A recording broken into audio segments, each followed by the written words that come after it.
Hey guys, welcome back to the channel. My name is Levi and this is Mopar V Code. In this episode we're going to be diving into the charging circuit on my 1970 Plymouth GTX. I've got it laid out here, kind of some of the modifications that I plan on showing you. So if you can kind of visualize, I have this large ruler here resembling the firewall in the car.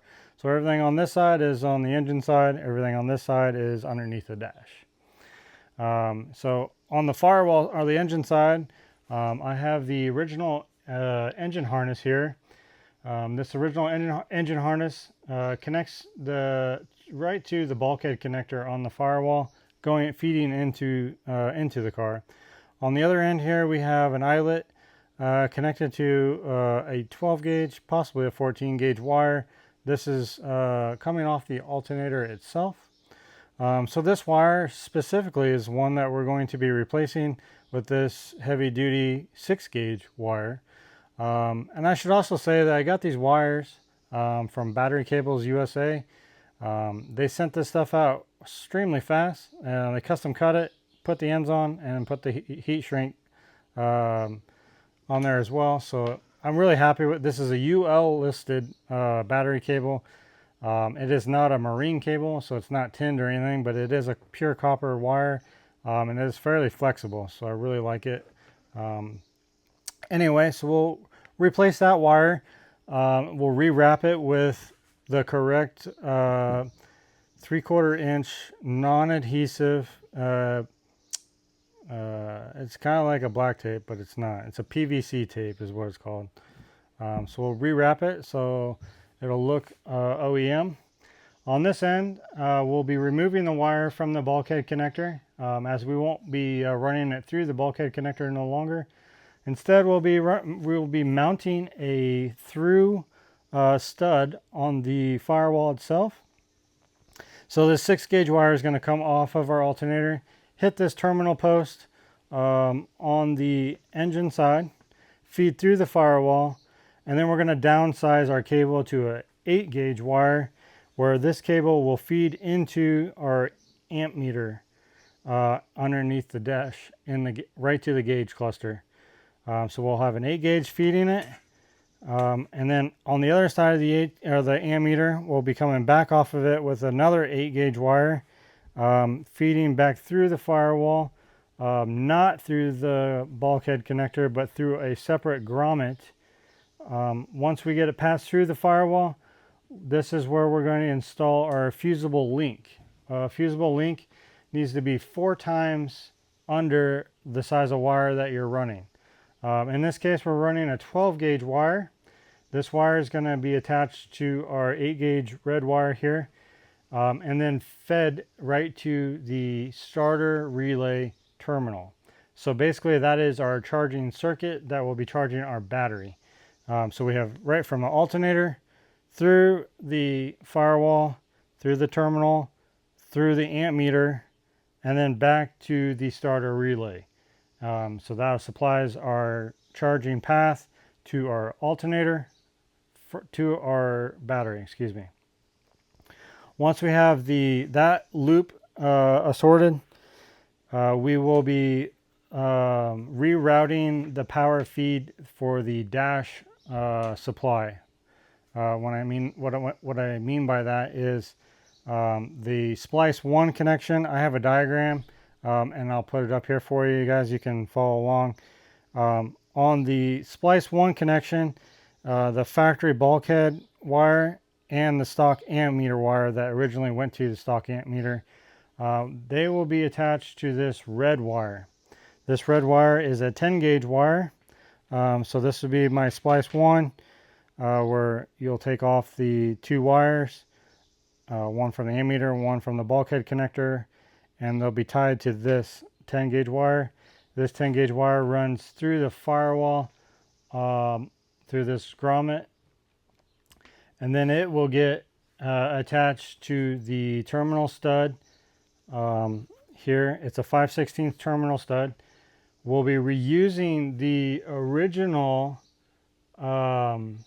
fusible link that was on the original harness. So we'll detach this out of the bulkhead connector and recycle this. This is I believe a 16 gauge fusible link. So this will be attached to, the eyelet will be attached to this terminal, and then we'll do a crimp and heat shrink to this 10 gauge wire, and that'll give us a fusible protection for our wiring under our dash. Once that's complete, so that takes care of the charging circuit and the power supply for the dash. These are known issues feeding through the bulkhead connector. So this remedy that we just spoke of will eliminate the melting and things like that through the bulkhead connector. Now moving forward, we're going to be talking about some of the stuff that I will need to do for our fuel injection system. So this is just kind of on top of the charging circuit. But I've got a 10 gauge wire that will be attaching to the terminal on the inside of the firewall.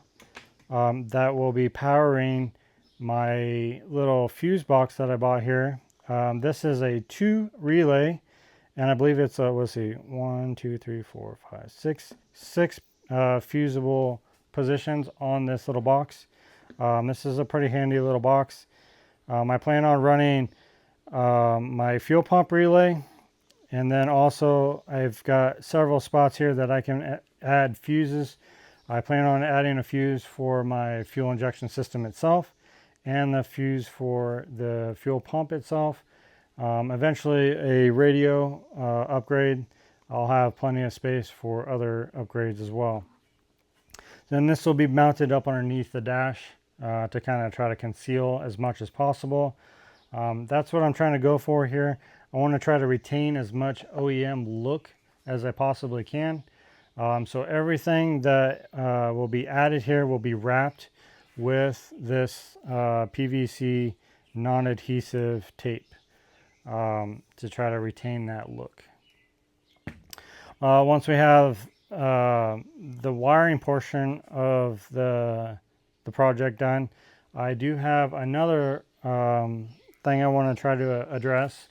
There's I believe it's an 8-pin connection underneath the steering column itself that handles some pretty large loads. And they have a tendency to discolor and to have some melting. I got these Anderson connectors online. I believe these are a 30 amp connector. What's neat about these connectors is that you can configure them in however many pieces you want. They just slide apart like so, and you can just reconnect them. However, like I said, however many pins you have, you just add these. They do make little pins that you can put in between these connectors, and that kind of locks them up. Also, I've seen guys use like super glue or some other plastic glue to adhere these, so once you glue them, they're kind of, when I say glue them, I mean connect them side by side, not together. You still want the ability to disconnect them.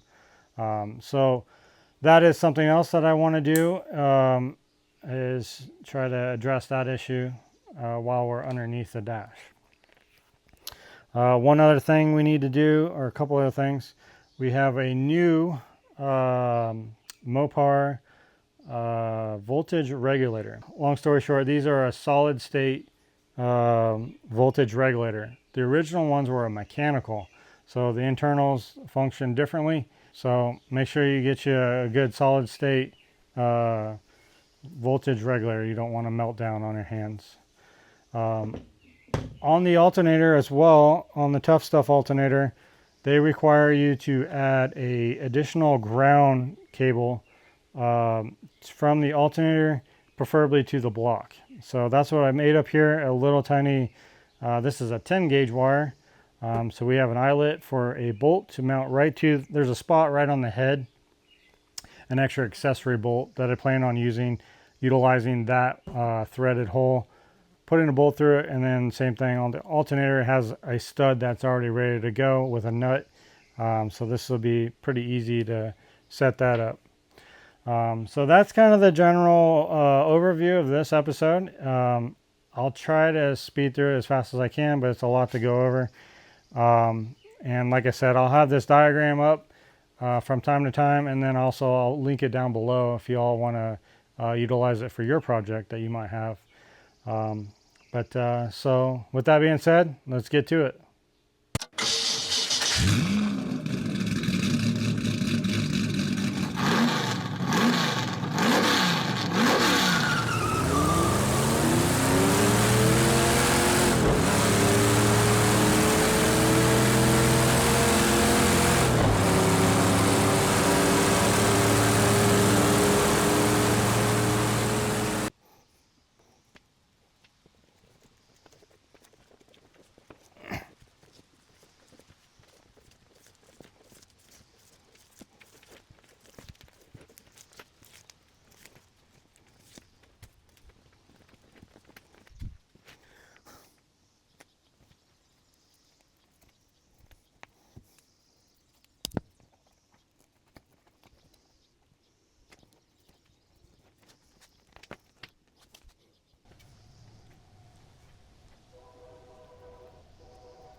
All right, so we got the heavier duty wire fed through the harness, kind of the way I want it twisted. However, I found out this wire, I was trying to figure out where it went, and this is, from what I looked up, it looks like a high idle power wire, which we're no longer going to use, so I'm just going to remove it out of the harness and just to kind of clean it up. And then we'll wrap it all up, and this harness should be good to go.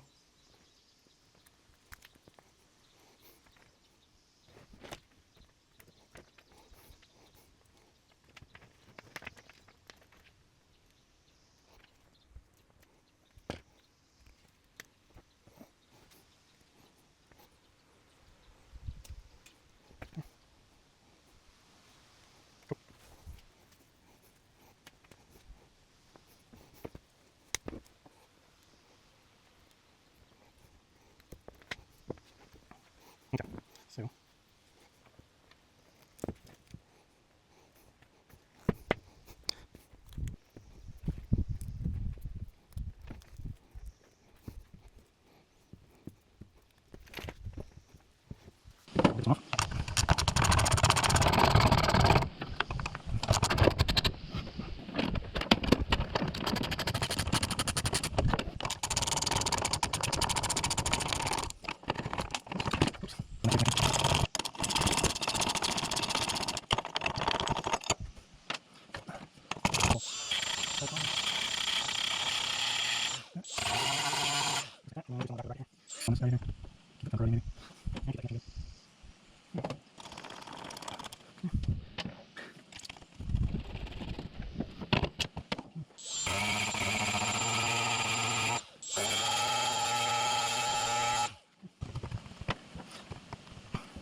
Alright, so it's all wired up on this side.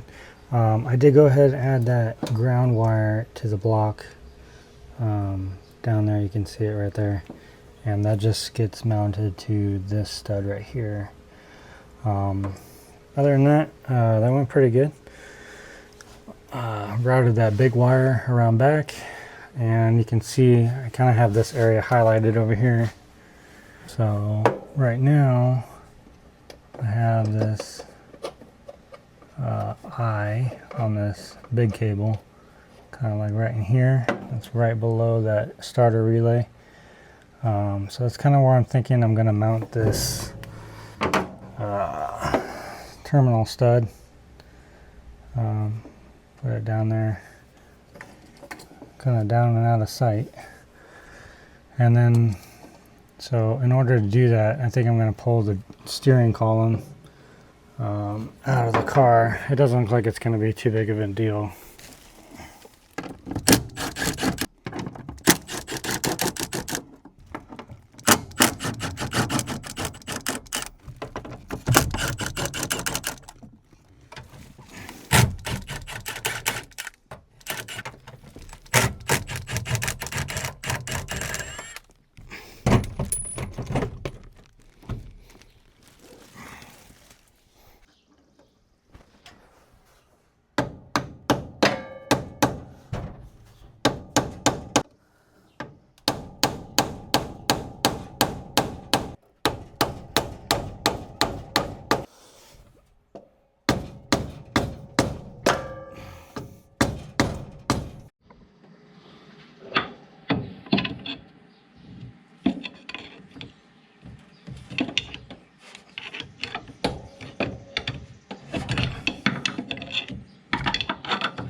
thunderstorm action come through and took my power out. So it's been touch and go with the flashlight. I realize I can't really film too well right now to show you what I want to show you, but I'll catch you up here in a minute.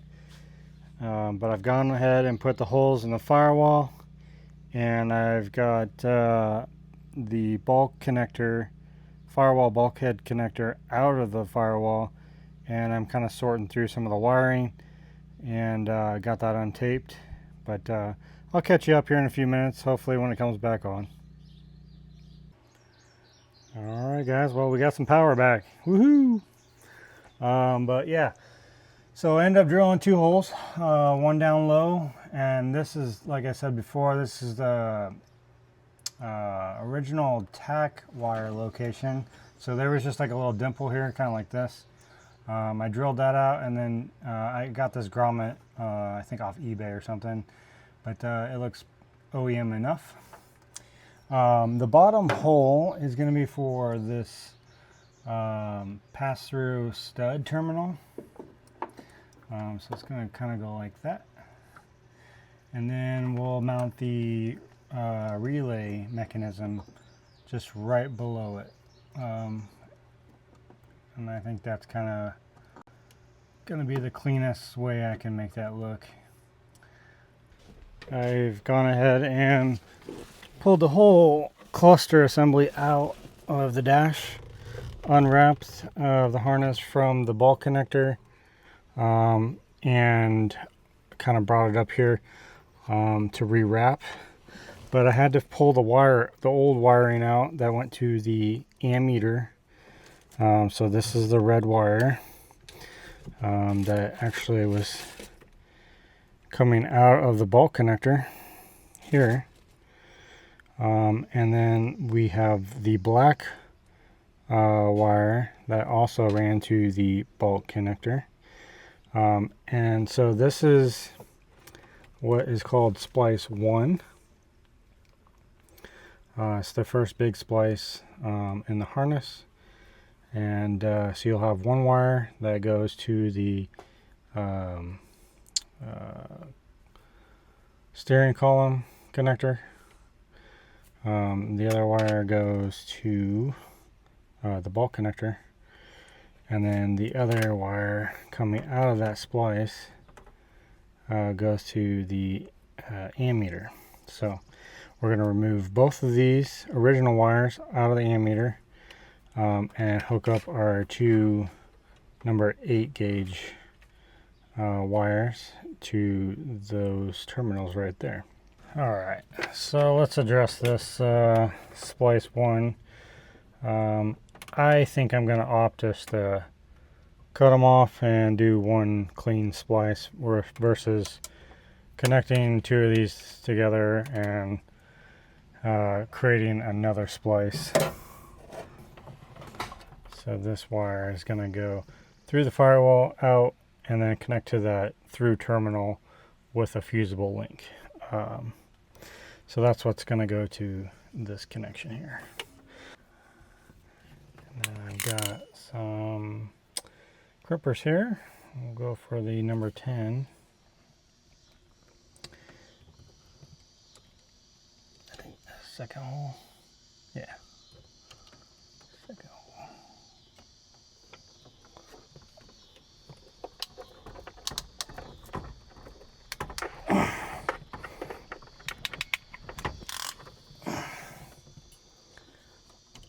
There we go.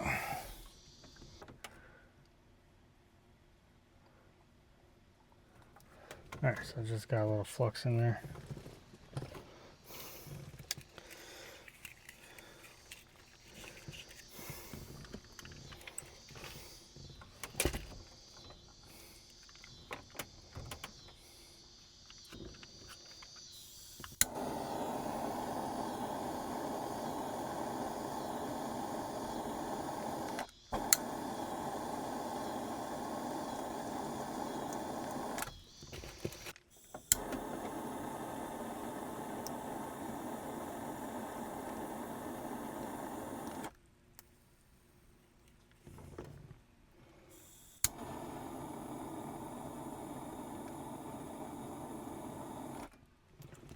heat shrink action here.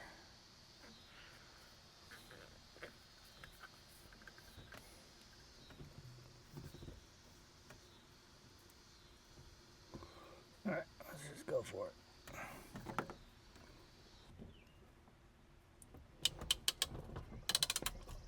Let's put this little safety shield here.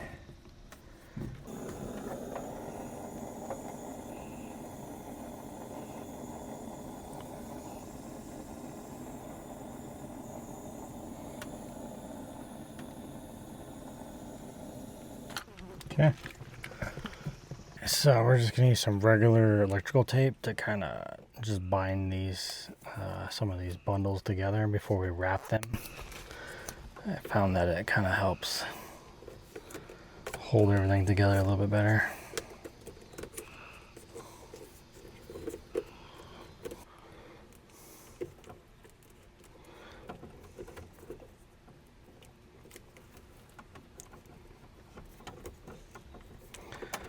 Four days later.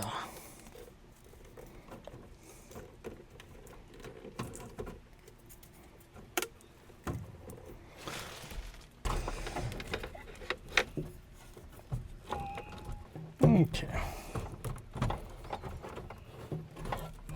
Once you get past all the little T intersections, it's not too bad.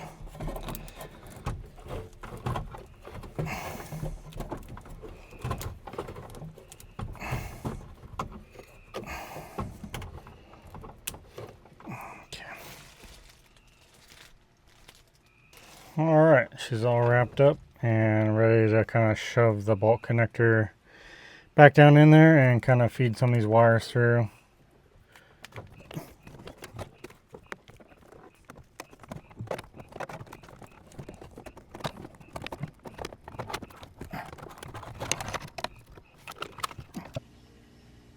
Alright, so I got a little late on me last night and I didn't get all this filmed, but this is what I got so far. I have the wires routed through that grommet there, the big 8 gauge and then one 10 gauge wire, and then I wrapped them up, slipped them behind the booster, and attached a fusible link on the big wire number 8. It's a 12 gauge wire, and then that goes to the starter relay terminal here. The other 10 gauge wire for the splice 1 connection, so like to power up the entire dash, it goes down and then connects to the fusible link that we recycled off the bulk connector, which is, I believe, a 16 gauge fusible link. So they're spliced, heat shrinked, and then wrapped with tape. But this is kind of what it's looking like so far. I do need to get a better fastener for this relay. This is not the right connector. It's all wobbly. But I think that turned out pretty good myself. I'm pretty happy with it. I think it looks pretty clean. We'll get the rest of these connectors all connected back up and cleaned up. But I just wanted to show you real quick on this diagram that I made. So the firewall, that grommet I just showed you, that's where that 8 gauge wire goes from this side of the ammeter straight to the battery with a fusible link. So you want to put all your loads on this side of the meter. So from here you can add additional accessories. That's why I put a bigger gauge wire coming from the alternator to this terminal, is because I can add additional loads on top of this terminal. So say you wanted to put a big amplifier, or you put some big turbo fans in, or anything really, just more power, you stack it on here. That way it carries the load on this coming from the alternator. It won't be sucking it off the battery so much. And then also that helps your ammeter, so it tells you if it's charging or dissipating. So and then on the inside of the car, we've got, let me give you a wide view here. But I got all the wires kind of wrapped up. You can't even really see it back in there, but let's see if I can maybe help you out here. Oh, there we go. So I've got my stud. Can you see it up there? Yeah, I got a stud in there. Kind of had to chew through the insulation a little bit, but I've got my big bulk wire coming from the ammeter, and then I have a red wire stacked in there as well, this one right here, and that is going to power my relay box and my fuse box, this guy right here. Like I said before, this is going to kind of be my fuel injection fuse box, and I'm going to make so it's got 2 relays, back up here a minute, 2 relays, 6 fuses, so plenty of space to expand. But if you see this little stud right here, these bolts, my plan is to make like a little bracket and bend it over at 90 degrees, and then have this so it's a mounting point to mount this, and then I can access it from below pretty easily. That's kind of what I'm thinking right now, but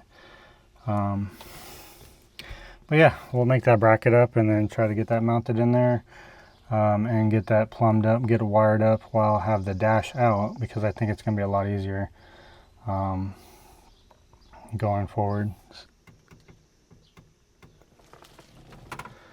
Alright guys, so this is what I've come up with, this little tiny bracket. It's going to mount on the side here where the strap is, kind of like that. And then this is the fuse box that I had, and I went ahead and pre-wired the circuits, just sharing the same feed. I still have to tap into it. I'm going to use this wire here, and this is going to be a ground wire that will just crimp an eyelet on here and attach it to that same bolt for the bracket, and so it'll just mount like this up underneath there to that bracket. So let's do that now and we'll see how it goes.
And then I've gone ahead and tapped this plate for these bolts.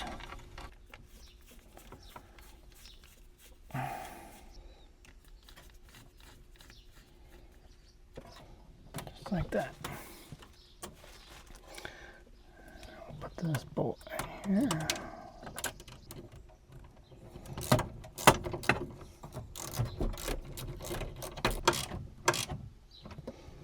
Cool.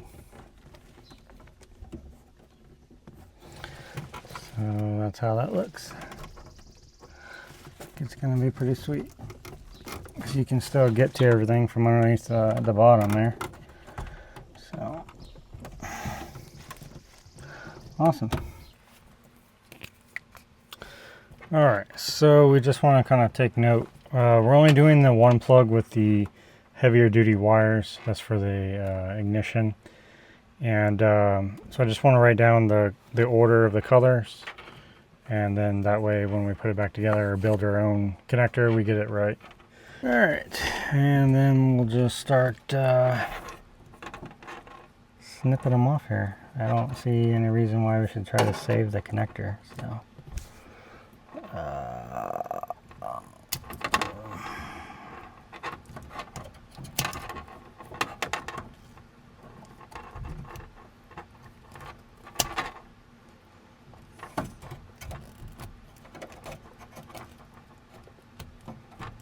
Okay, that's gone. You can see how, like, it's obviously got hot at one time. We're just gonna get rid of that. And somebody's already made a splice in here, so let's get rid of that too.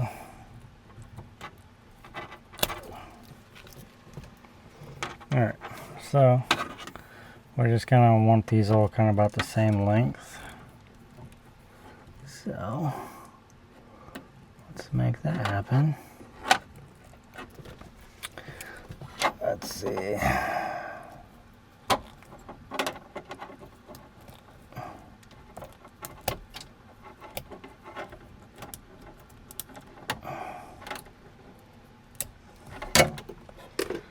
Okay. There we go.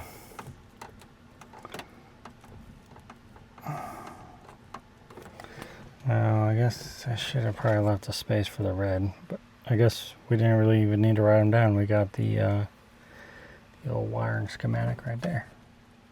So, these connectors, so it'll look like this, one solid connector. A little bit better than this guy, but it's relatively, you know, not a big noticeable difference underneath there, but for a pretty big gain in, you know, safety. All right, and then so these are the little crimps that you put on. It's like a little barrel connector, and then it has like a little prong. And really it's just the same thing on the other end too. So you can see they just focus. They just kind of connect together about like that inside that connector. So it's just two prongs kind of camming over and locking. Alright, so with a little finessing, got it all crammed back in there, and I think it looks really good actually. So this is what we went from, and this is what we're going to. So really not that much of a difference size wise. It's about the same dimensionally. So, and I think these are going to be a hell of a lot stronger. Each one of these plugs are rated for, I think, 30 amps. So that's way more than we're going to see on these connectors. So I'm glad to see these are going away, and this is what we're going to. So we'll get the rest of this shoved down in here, and I think we can button up our console or our gauge cluster here.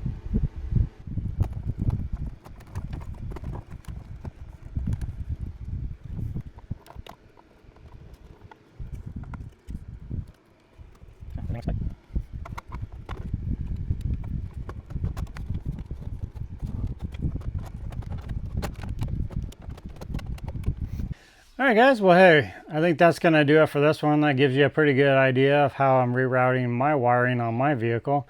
We started off, just a quick recap, we started off by rewiring the alternator wire. We upgraded it to a 6-gauge wire. You wouldn't necessarily need to go quite that heavy. You could probably get away with an 8-gauge wire just to save space and stuff like that if you wanted to. I'm trying to future-proof that terminal location that I could add onto it and upgrade it to maybe heavier duty headlights, maybe a heavier duty stereo, or even fans if I needed it one day. So that's the reason why I went with a 6-gauge. Moving on into the Firewall, we passed through with that through terminal stud. We downsized to an 8-gauge wire, feeding that wire back up to the amp meter in the dash. We removed the original 12-gauge wiring out of the bundle and rewrap the entire bundle, removing the wires out of the old bulk connector because we're no longer utilizing those pins as those are a really weak connection in that bulk connector. After we pass back through there, we're routing another pair of wires, a 10 gauge and another 8 gauge wire. And the 8 gauge wire is coming off the other side of the ammeter and then feeding through the firewall, through that grommet, and it's actually going to the starter relay. But before we connect it to the starter relay, we need a fusible link, and we'll be adding a 12 gauge fusible link on that section. That protects that entire charging circuit from the ammeter all the way to the alternator. So and then also additionally we have that 10 gauge wire, that red 10 gauge wire that we ran from the splice 1 on the dash wiring harness. So this powers up everything on the dash. So this even includes your headlights. So we ran that 10 gauge wire back through the firewall, through the grommet, and then this time we added that 16 gauge fusible link that was originally part of the bulkhead connector, and we spliced that back to that through terminal on the engine side. So that gave us a nice protected circuit, and that's originally the same fusible circuit that was on that circuit protecting the dash to begin with. So with all that being said, we moved on to the steering column. We added some Anderson connectors. We created our own pin connection, and I think that's going to work out really well. I'm really pleased with that, and I do need to get a few more pins so we can finish up on the steering column itself, and we'll get the other half of that cleaned up. After we did all that, we also installed that relay box and fuse holder. I really like that. It's really small and compact. We made a bracket to attach it to the steering column bracket off the side of that, and still allowing access from below. So that's going to be really nice. Special shout out to a YouTuber, 1972 Roadrunner GTX.